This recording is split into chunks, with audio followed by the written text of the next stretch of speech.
Help me hit 7,000 subscribers. Support the video with a like and share your thoughts in the comments. I read everyone. Thank you. I never thought I'd be the kind of guy who notices little things that don't even seem to matter at first. But somehow I always do. Maybe it's the years of experience, maybe it's instinct.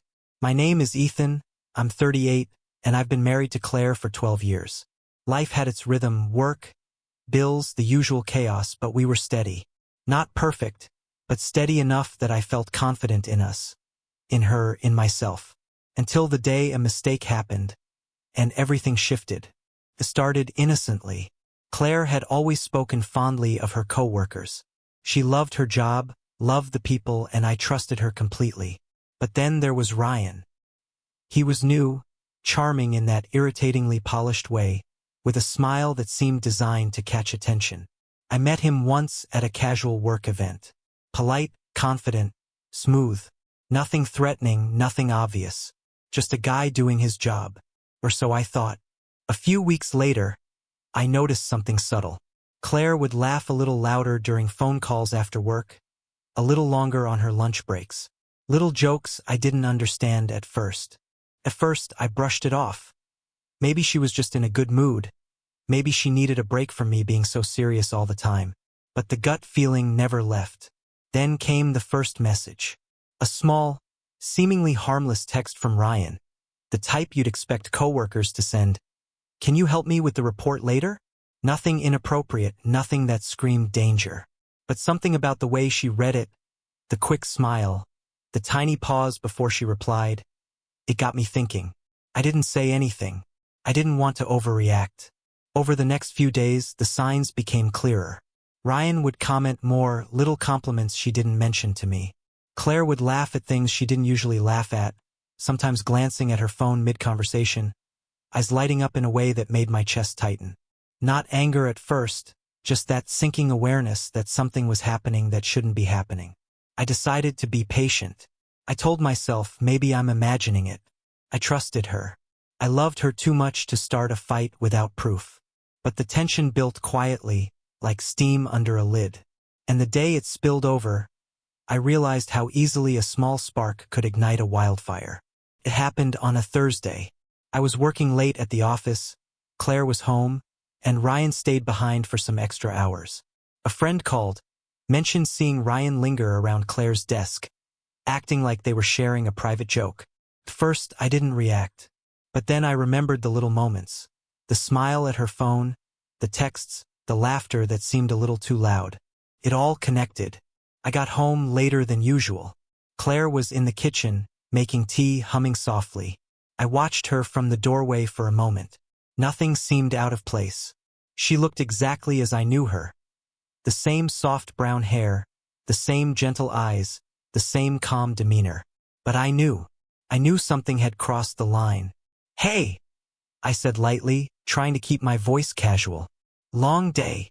She looked up, smiled, and nodded. "Yeah, a bit hectic, but it's fine. How was your day?" "Busy," I said, stepping closer. I didn't mention Ryan, didn't accuse, didn't interrogate. I waited, silently, because I knew confrontation wasn't the first step. I needed clarity. The moment came a few minutes later. She laughed at a text message she received and immediately hid her phone behind her back when she saw me. That tiny movement was like a spark hitting dry tinder. I could feel my heart rate spike. "Claire," I said, voice calm but firm. "Who's texting?" She hesitated.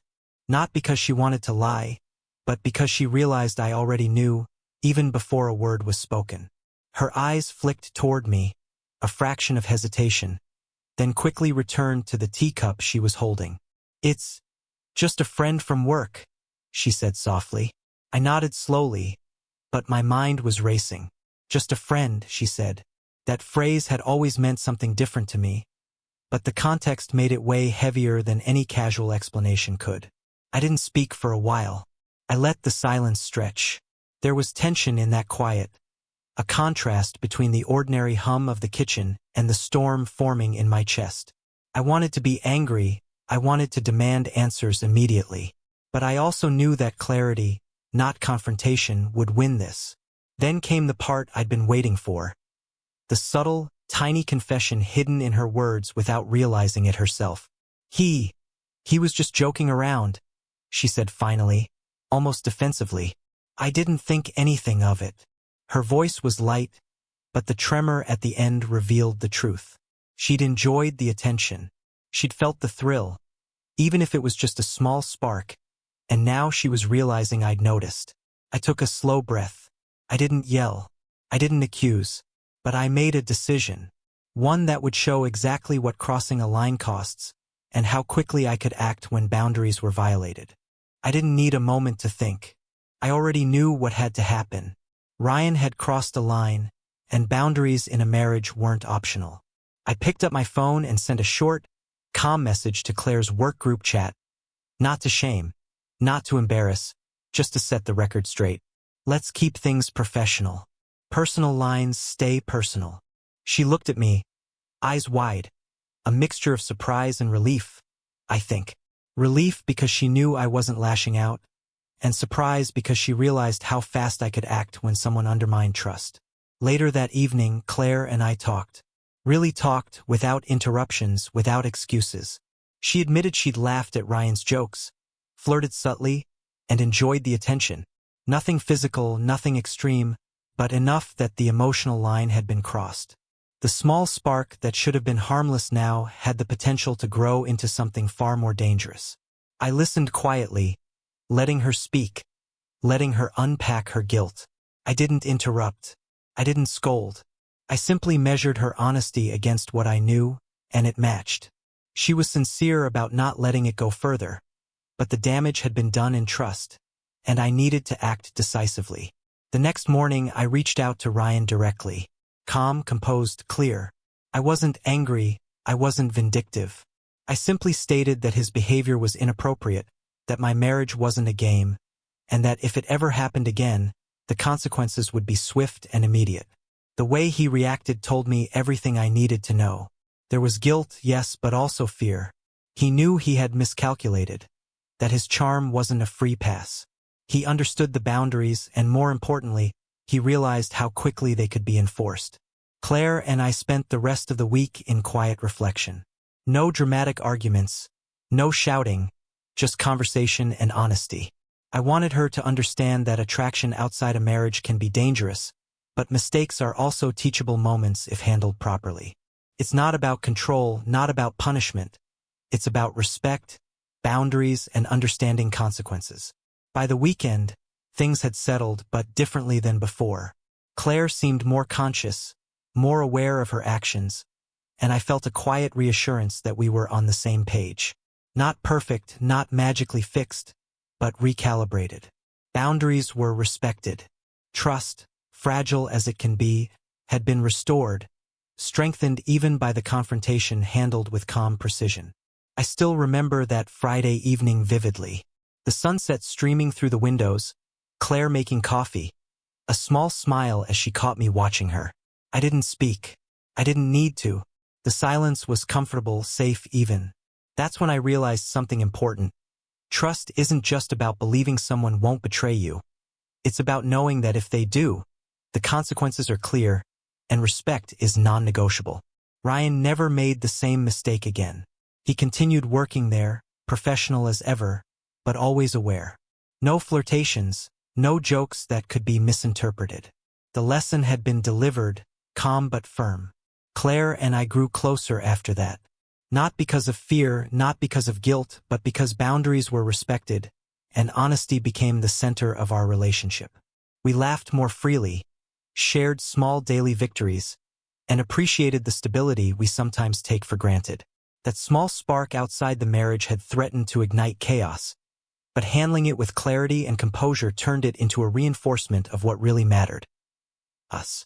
And the takeaway, if there is one, is simple. Small mistakes can become big problems if ignored. Boundaries matter. Consequences should be clear, calm, and consistent. Love isn't about blind trust. It's about respect, awareness, and the courage to act when someone crosses the line. Looking back, I don't regret how I handled it. No shouting, no public humiliation, no emotional explosions. Just calm, measured action that sent a clear message. Ryan learned respect the hard way, and Claire and I learned something even more important: how to protect our marriage not with anger or fear, but with honesty and consistency. It's strange the way small actions can test you, challenge you, and ultimately strengthen you if you let them. That week could have been a disaster. It could have ended in anger, resentment, or regret. Instead, it became a turning point, a reminder that when lines are crossed, you don't panic. You don't overreact. You act with clarity, fairness, and authority. And in doing so, you preserve what matters most. By the end of that month, our marriage felt renewed, quieter, but stronger. Ryan's mistake had cost him a moment of opportunity, but it gave us clarity and renewed trust. And in the stillness of one quiet evening, I realized something that matters more than any argument or drama. Boundaries define respect, and respect defines love.